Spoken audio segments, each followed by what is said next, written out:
Good fucking morning, Captain's League. Yeah, I'm here and I'm pissed. Fuck you, Ryan. Fuck you, Ryan, and your fucking Tom Brady. Fuck you, Ryan, and your fucking Tom Brady and your fucking Julio Jones. Fuck you, Ryan, and your fucking Tom Brady, Julio Jones, and benching of the Baltimore defense and putting in Miami, which got 12 extra points. Fuck you, Ryan, and your shop on my knob. There, I got it out of my system.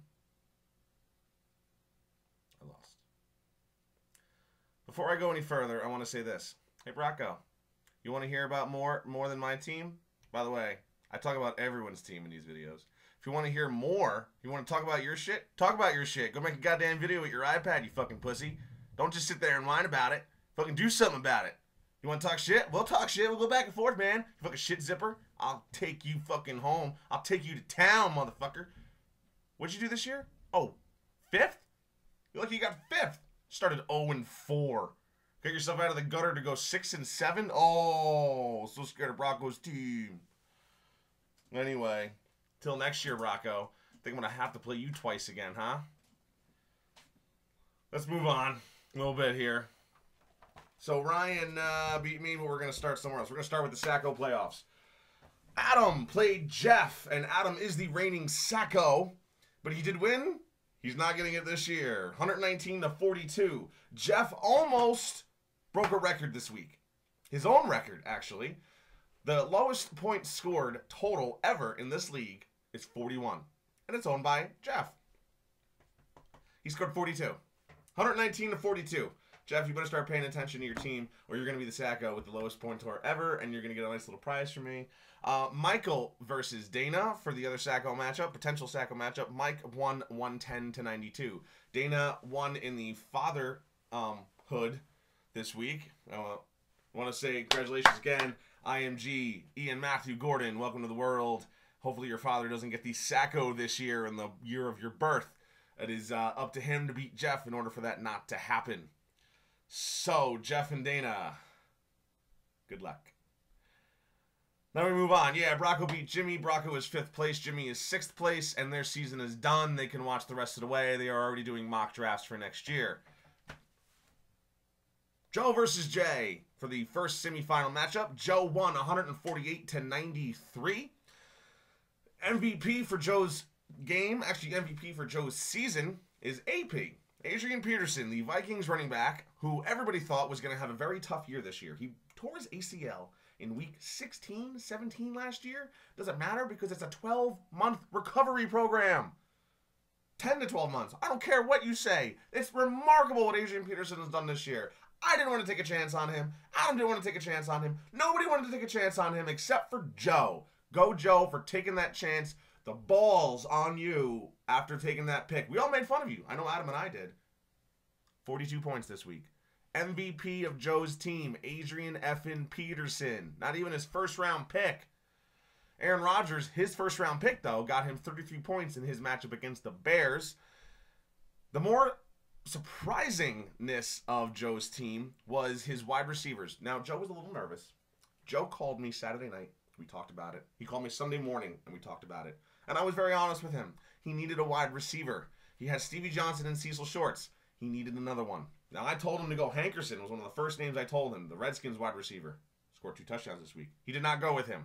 He decided to go with Donnie Avery, who was outscored by Reggie Wayne and T.Y. Hilton. But it didn't matter. To no avail. Stevie Johnson and Cecil Shorts combined for 30 points for Joe against Jay. His running backs, despite Jamal Charles scoring like negative goddamn 100 points, still scored 60 total points against Jay. Jay had a little bit of regret. I don't think it would have mattered. He still would have lost, but he left the Bengals defense on the bench. Would have got him 29 points. And in the quarterback, 33 points from Aaron Rodgers to Jay's 4 points from Eli Manning. Jay, do you remember back when you traded Ryan? That you sent him Calvin Johnson. I'm sorry, you sent him Tom Brady and got Calvin Johnson and Eli Manning in return. Well, Ryan's in the final, and you're playing me for 3rd. How's it feel? By the way, you're not going to get 3rd, Jay. Ryan and I played the other semifinal matchup. I'm sure you already know, Ryan beat me 126-97. Thank Tom Brady for that. Again, a big fuck you to Tom Brady. I've actually never really lost to him in this manner before. This is the first time I really don't like Tom Brady. But he scored 41 points for Ryan against the 49ers defense this week. Despite their Patriots loss, Tom Brady still got 41 points. He benched the Baltimore defense, Ryan did, which got him an extra 12 points. Actually, 14 points because the Baltimore defense, I think, had -2. And then Julio Jones scored 18 points. This is the one that hurts because if you remember back in the draft, I drafted Roddy White. Honestly, I think 3 picks later, he picked Julio Jones. Honestly, both these receivers are great pickups. They're great draft picks. I think in the regular season, Roddy White was here and Julio Jones was like here, but Julio Jones did miss a week due to injury, and Roddy White was kind of hurt this week. So if you want to take that out of the equation, take a week away from each other, they both did really well, and Roddy White slightly outscored Julio Jones. Be that as it may, the week I needed Roddy White to do really well was this week, and he didn't because he had a hurt knee and he was bum, and fuck him too. I also had the Pats defense. This one hurts a little bit more because I had Arizona's defense. They scored 29 points against Detroit. The Patriots defense against the San Francisco high-powered offense, I know, I never thought I'd say that, they scored -2. And had I left Arizona's defense in, had I just trusted my original instinct that Arizona's defense was going to score points down the stretch, I'd have won this game. They scored just enough. The game would have been like 127, 128 to Ryan's 126, but I didn't do it. I guess I got to live with that the rest of the year till next year. I will say this, Aaron Hernandez, my replacement for Gronkowski, was the highest scoring tight end of the week. But my wide receivers, including Roddy White, Demaryius Thomas, and Randall Cobb, were outscored 30-12. I will say that my Randall Cobb trade, trading Vincent Jackson away from Randall Cobb, worked out in that respect because Randall Cobb outscored Vincent Jackson the last few games. But I had Demaryius Thomas and Roddy White, who were my great wide receivers, do dick this week.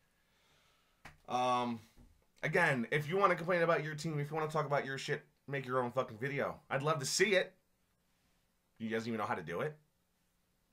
You do it on your phone. Do it on your iPad. Right, Brocco? Right? So, here's your matchup for next week. Your championship matchup. Ryan versus Joe. Ryan at 7-6 and Joe at 9-4. Tom Brady for Ryan is at Jacksonville. Aaron Rodgers is home against Tennessee. Pretty good matchups, but on pretty weak defenses. However, both games could end up being a blowout. Both games could have the fact that their quarterbacks maybe not get replaced, but maybe don't do as much. Maybe they stop throwing the ball down the field, the Patriots. So that's going to be interesting to watch. They're both 1 o'clock starts. Reggie Wayne, Julio Jones, and Steve Smith are Ryan's wide receivers. Only Steve Smith is home against Oakland. Joe has C.V. Johnson, Cecil Shorts, and for now, Donnie Avery. And only Cecil Shorts is home against New England. The running backs, Matt Forte and Reggie Bush. Reggie Bush is home against Buffalo. Matt Forte is at Arizona. That's kind of tough because Arizona's pretty good against the run, but you never know with that team. And then his flex is Jonathan Dwyer home against Cincinnati. Joe has Jamal Charles home against Indy, Adrian Peterson at Houston, and Frank Gore at Seattle. So where Matt Forte and Jonathan Dwyer have tough matchups for Ryan, only Frank Gore has a really tough matchup for Joe.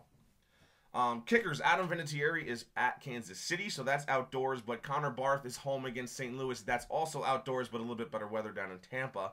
Miami is right now Ryan's defense, and they're home against Buffalo, although he did pick up Indy's defense, who's at Kansas City. And then Joe, for right now, is using the Jets defense, which is home against the Chargers, but he does have Denver sitting on his bench.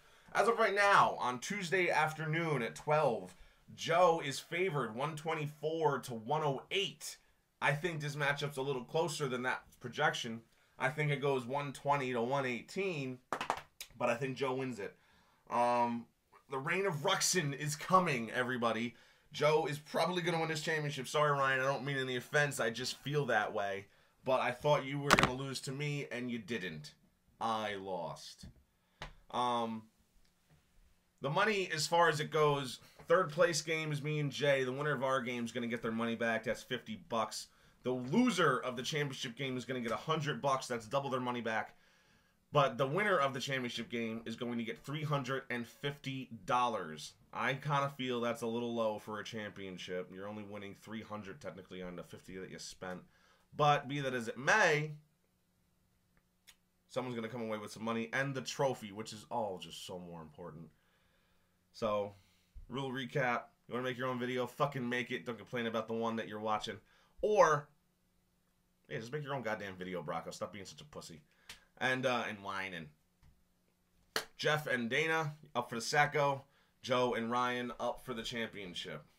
I will say in the last 30 seconds of this that I was projected as the best team. I had the best record versus the league. I scored the most points this year. It was the tightest year ever. Since 3 people finished at 9-4 with the best record. Obviously, I had the best chance to make the championship, but it didn't work out that way. In fact, if we all remember, only one number 1 seed has ever made the championship, and that was Jay last year. No other number 1 seed has ever made the championship. Rocco, Joe, nope, just Jay. So it's a curse apparently to be the number 1 seed. Y'all have a great time. Merry Christmas, Happy Hanukkah, and I'll see you all soon. God bless, fuckers.